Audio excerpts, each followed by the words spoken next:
महाराष्ट्र आवाज न्यूज. 17,000च्या लाच प्रकरणात एसीबीची धडक कारवाई.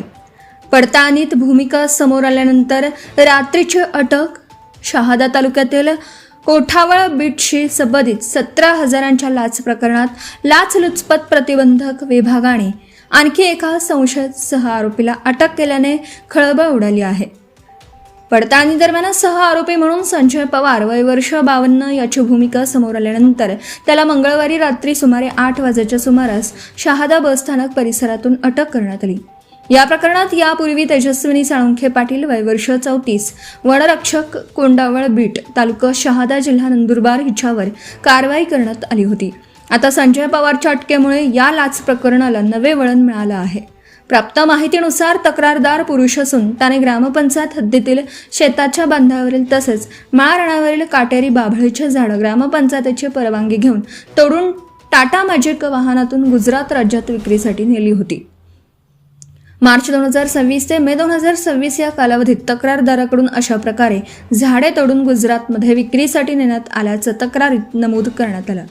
या प्रकरणात तक्रारदाराच्या वाहनावर कोणतीही कायदेशीर कारवाई करण्यात आली नसल्याने आरोपी वनरक्षक महिलेने तक्रारदाराकडे 17,000ची लाच मागितल्याचा आरोप आहे. मागणी केलेली रक्कम स्वीकारण्याची तयारी दर्शवल्यानंतर तक्रारदाराने लाचलुचपत प्रतिबंधक विभागाकडे तक्रार केली. तक्रारीची पडताळणी करण्यात आल्यानंतर एसीबीच्या पथकाने सापळा रचला. शहादा ते शिरपूर रस्त्यावर 17,000ची लाचेची रक्कम स्वीकारल्याप्रकरणी वनरक्षक तेजस्विनी साळुंखे हिच्यावर कारवाई करण्यात आली. त्यानंतर या प्रकरणातील इतर व्यक्तींची भूमिकाही तपासण्यात आली. याच तपासादरम्यान संजय पवार याची भूमिका पडताळणीत निष्पन्न झाल्याचं एसीबीकडून सांगण्यात आलं असून त्याला मंगळवारी रात्री सुमारे 8 वाजता शहादा बसस्थानक परिसरातून ताब्यात घेऊन अटक करण्यात आली. या प्रकरणी सारंगखेडा पोलीस ठाण्यात गुन्हा क्रमांक 161/2026 कलम 7 भ्रष्टाचार प्रतिबंधक अधिनियम अंतर्गत गुन्हा दाखल करण्यात आला आहे. पुढील तपास पोलीस निरीक्षक लाचलुचपत प्रतिबंधक विभाग नंदुरबार करीत आहेत. कारवाई पोलीस उपअधीक्षक प्रशांत भीमराव भरते यांच्या नेतृत्वाखाली करण्यात आली. पथकात सहाय्यक पोलीस निरीक्षक विलास पाटील, पोलीस हवालदार नरेंद्र पाटील, पोलीस हवालदार विजय ठाकरे, पोलीस हवालदार जितेंद्र महाले, पोलीस हवालदार संदीप खंडारे यांच्यासह लाचलुचपत प्रतिबंधक विभागातील अधिकारी व कर्मचारी सहभागी होते. तसेच लाचलुचपत प्रतिबंधक विभाग धुळे येथील रेश्मा परदेशी यांनीही कारवाईत सहभाग घेतला. या कारवाईला लाचलुचपत प्रतिबंधक विभागाच्या वरिष्ठ अधिकाऱ्यांचे मार्गदर्शन लाभलं. भारत तांगेडे पोलीस अधीक्षक लाचलुचपत प्रतिबंधक विभाग नाशिक परिक्षेत्र तसेच माधव रेड्डी आणि सुनील दोरे अपर पोलीस अधीक्षक यांच्या मार्गदर्शनाखाली तपासाची कार्यवाही सुरू आहे.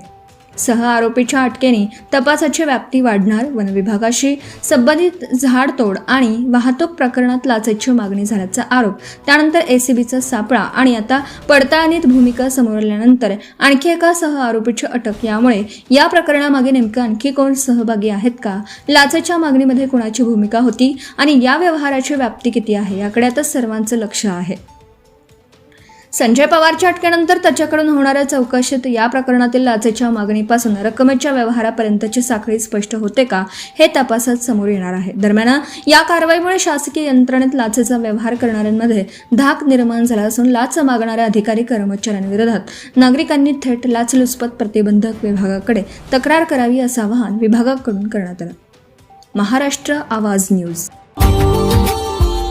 Subscribe now and press the bell icon. Never miss an update.